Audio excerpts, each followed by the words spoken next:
সে ফেসবুকে fake account খুলে young যুবকদের সঙ্গে প্রতারণা করত। সে ভিডিও কল করার সময় বিভিন্ন ফিল্টার ব্যবহার করে নিজেকে এক রূপবতী মেয়েতে পরিবর্তন করে ফেলত। ফলে ছেলেরা ভাবত যে তারা এক সুন্দরী যুবতীর সঙ্গে কথা বলছে, কিন্তু আসলে সেই সুন্দরী মুখের আড়ালে ছিল এই চম্পা ডাইনি।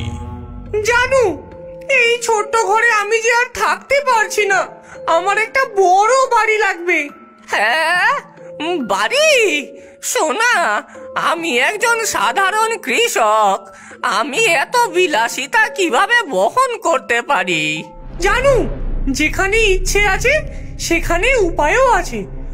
তুমি কি চাও না যে আমরা একসাথে একটি সুন্দর সংসার করি আমাদের নিজেদের বাড়িতে? অবশ্যই অবশ্যই সোনা, কিন্তু না, কোনো কিন্তু না। আমাদের ভালোবাসার কথা মনে করো জানু, কল্পনা করো আমাদের সুন্দর বাড়িতে তুমি আর আমি। মেয়েরূপী ডাইনিকে খুশি করতে সেই খুড়ো তার সব জমিজমা বিক্রি করে তার নামে একটি বাড়ি কিনে দিল। সোনা, তোমার নামে বাড়ি কিনে দিয়েছি, বাড়ির কাগজপত্র তোমাকে হোয়াটসঅ্যাপ করে দিয়েছি, দেখো। থ্যাংক ইউ জানু। Number block. আমি এইভাবে মানুষের সঙ্গে প্রতারণা করে অনেক বড় লোক হয়ে যাব। একদিন ধাক্কা মারা গ্রামের ছেলে লালু সোশ্যাল মিডিয়ায় স্ক্রল করতে করতে চম্পার মনোমুগ্ধকর ছবি দেখে তার সঙ্গে বন্ধুত্ব করার জন্য ফ্রেন্ড রিকোয়েস্ট পাঠায়। আরেকটা বোকা আমার ফাঁদে পড়েছে। হাই জানু, কি করছো? চম্পা, তোমাকে দেখতে অনেক সুন্দর। তুমি যদি আমার জীবনে আসো তাহলে আমার অসম্পূর্ণ জীবন পূর্ণ হয়ে যাবে।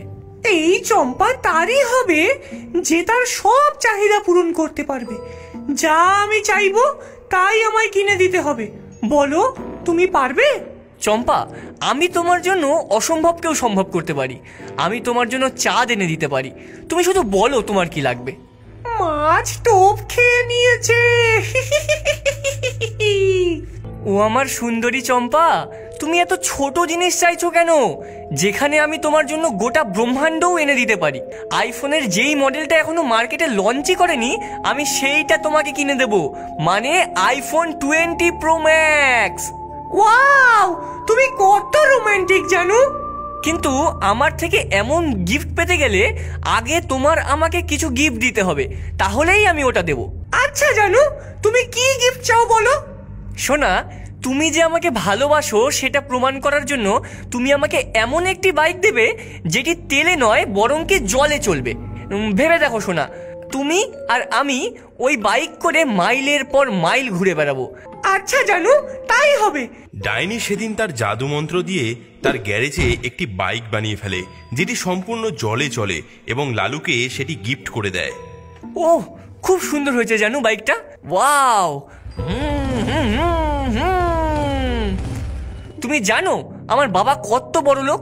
তিনি আকাশের যে চাঁদ তারা আছে সেগুলোও কেনা বেচা করেন। আমি বাবাকে বলে তোমার জন্য কয়েকটা রাতের তারা অর্ডার করেছি, একটু সবুর করো সোনা। জানু, তুমি আমার জন্য যে তারা অর্ডার করেছো সেগুলো কবে আসবে? আমি আমার গিফটের জন্য অপেক্ষা করতে পারছি না। সোনা, খুব তাড়াতাড়ি আসবে। আমি তোমার জন্য একটি বিশেষ গিফট আনতে চাই, কিন্তু তুমি যদি আমাকে ছোট্ট একটি গিফট দাও তাহলেই আমি তোমাকে সেটা দিতে পারি। কি গিফট চাও তুমি? তুমি যদি আমার জন্য একটি বিরাট বড় বাংলো বাড়ি বানিয়ে দাও আর তার পাশে একটি বড় পুকুর কেটে দাও, তাহলে তারাগুলো তো আমি তোমার জন্য অর্ডার করেছি, সঙ্গে চাঁদও তোমার জন্য আমি এনে দেব। সেই ডাইনি চাঁদ এবং তারা পাওয়ার লোভে লালুর গ্রামে একটি বিরাট বড় বাংলো বাড়ি এবং তার পাশে একটি পুকুর কেটে দেয়।